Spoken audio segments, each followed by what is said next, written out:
dynamic case, the first thing I'll do is I'll reduce the dynamic mechanisms into sequences of static ones. After each history, there is one mechanism, I call that stage mechanism, and it specifies for each value pair, v1t and v2t, whether the agents should stop or they should continue. And in the case that they should continue, I specify one single continuation value that summarizes the sequence of stage mechanisms in all future periods. So that value would be the ex-ante expected payoff they get if they choose to continue. So one thing I forgot to mention is that we restrict our attention to only quasi-deterministic mechanisms, and these are mechanisms where each stage mechanism is deterministic and between period randomization is allowed. So basically, in each period, they either stop for certain or they continue for certain.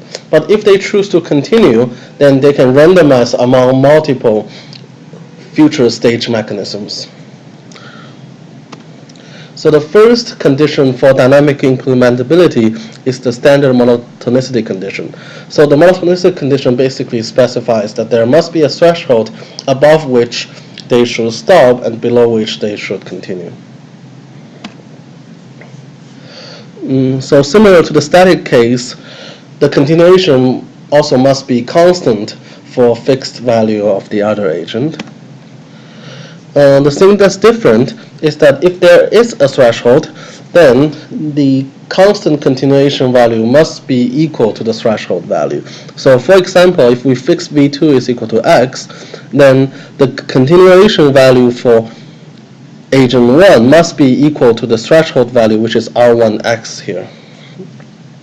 So the reason is, if the continuation value is above the threshold value, then the agents with value start slightly above the threshold will choose to lie and continue.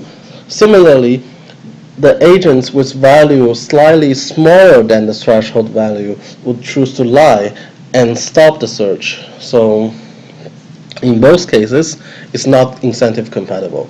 So that's why the constant continuation value must be equal to the threshold value. So the same thing should happen for agent 2. So for example, at a point that's specified by y and x, the continuation value for the two players must be equal to r1x and r2y.